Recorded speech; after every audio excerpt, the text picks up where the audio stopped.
श्रीमद् भगवद गीता नवम अध्याय। भगवान शिव ने कहा, मेरी प्रिय पार्वती, अब मैं तुम्हें श्रीमद् भगवद गीता के 9वें मंत्र की महिमा बताऊंगा। नर्मदा नदी के तट पर महिष्मती नाम का एक नगर था, जहां माधव नाम का एक ब्राह्मण रहता था।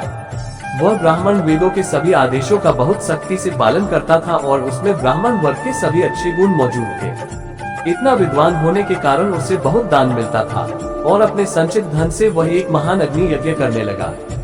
बलि चढ़ाने के लिए एक बकरा मोल लिया गया और जब वे बलि की तैयारी के लिए उस बकरे को शुद्ध करने लगे तो सबको बड़ा आश्चर्य हुआ कि बकरा हंसने लगा और ऊंचे स्वर में कहने लगा, हे ब्राह्मण, इतने सारे अग्नि यज्ञ करने से क्या लाभ है जो हमें जन्म और मृत्यु के चक्र में बांध देता है। मेरे द्वारा इतने सारे अग्नि यज्ञ करने के कारण मेरी क्या स्थिति है, ये तो देखो। जब वहाँ एकत्रित सभी लोगों ने बकरी की बातें सुनी तो वे उत्सुक हो गए और उस ब्राह्मण ने हाथ जोड़कर पूछा, तुम बकरी कैसे बन गई? अपने पिछले जन्म में आप किस जाति के थे और आपने कौन से कार्य किए थे? बकरी ने उत्तर दिया, हे ब्राह्मण, अपने पिछले जन्म में मैं एक बहुत ही शुद्ध ब्राह्मण परिवार में पैदा हुआ था और मैंने वेदों में बताए गए सभी कर्मकांडों को बहुत सावधानी से किया था। एक दिन मेरी पत्नी को दुर्गा की पूजा करने की इच्छा हुई ताकि हमारे बच्चे की बीमारी ठीक हो सके। इस उद्देश्य से उसने मुझसे एक बकरी लाने का अनुरोध किया। जब हमने माँ दुर्गा के मंदिर में बकरे की बलि दी, बकरी ने मुझे श्राप दिया, हे पापी, सबसे आदम, तू मेरे बच्चों को अनाथ कर देना चाहता है, इस कारण तुम भी बकरी के रूप में जन्म लोगे। हे माधव, जब मेरी मृत्यु का समय आया तो मुझे बकरी का शरीर मिला, लेकिन भगवान गोविंद की कृपा से मुझे अपने पिछले जन्म याद है। अगर आप एक और दिलचस्प कहानी सुनना चाहते हैं तो मैं आपको बताऊंगा। मोक्ष प्रदान करने में समर्थ कुरुक्षेत्र नामक स्थान पर किसी समय चंद्रशर्मा नाम का राजा रहता था, जो सूर्यदेव के वंश में था। एक बार सूर्य ग्रहण के समय राजा को एक ब्राह्मण को दान देने की इच्छा हुई। उस दान में एक शूद्र भी शामिल था, जिसका शरीर बिल्कुल काला था। अपने पुरोहित के साथ जाकर पवित्र सरोवर में स्नान करके स्वच्छ वस्त्र पहनकर तथा चंदन लगाकर वह अपने स्थान पर लौट आया। उसने भक्तिपूर्वक योग्य ब्राह्मण को दान दिया।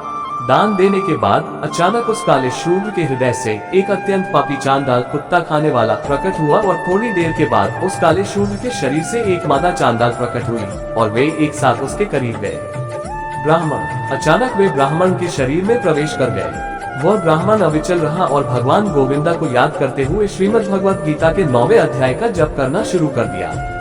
ये सब गतिविधियां देख रहा राजा स्तब्ध रह गया और कुछ भी कहने में असमर्थ हो गया। जैसे ही श्रीमद् भगवद गीता के 9वें अध्याय के शब्द उस ब्राह्मण के होठों पर आए, विष्णुदेव वहां प्रकट हुए और उन दोनों चांडालों को भगा दिया। उस समय राजा ने ब्राह्मण से पूछा, हे विद्वान, वे दो व्यक्ति कौन थे और आपने किस मंत्र का जाप किया था? तुम्हें कौन सा देवता याद आया? ब्राह्मण ने उत्तर दिया, एक चांडाल का रूप लेकर पाप रूपी अवतार प्रकट हुआ, साथ ही उस महिला चांडाल के रूप में अपराध भी प्रकट हुआ। उस समय मैंने श्रीमद् भगवद गीता के 9वें अध्याय का जप करना शुरू किया, जो सभी भयावह स्थितियों से मुक्ति दिलाने में सक्षम है। श्रीमद् भगवद गीता के 9वें अध्याय का पाठ करके मैं हमेशा भगवान गोविंदा के कमल चरणों को याद करने में सक्षम हूँ। ये सुनकर राजा ने ब्राह्मण से श्रीमद् भगवद गीता 9वें अध्याय का जाप सीखा। धीरे धीरे वह भगवान गोविंद के चरण कमलों को प्राप्त करने में सफल हो गए। जब माधव ने बकरी से यह प्रवचन सुना तो उन्होंने तुरंत बकरी को मुक्त कर दिया और प्रतिदिन श्रीमद् भगवद गीता के 9वें अध्याय का पाठ करना शुरू कर दिया और इस तरह उन्हें भगवान गोविंदा के चरण कमल भी प्राप्त हुए। इस तरह से श्रीमद् भगवद गीता कथा 9वां अध्याय समाप्त हुआ।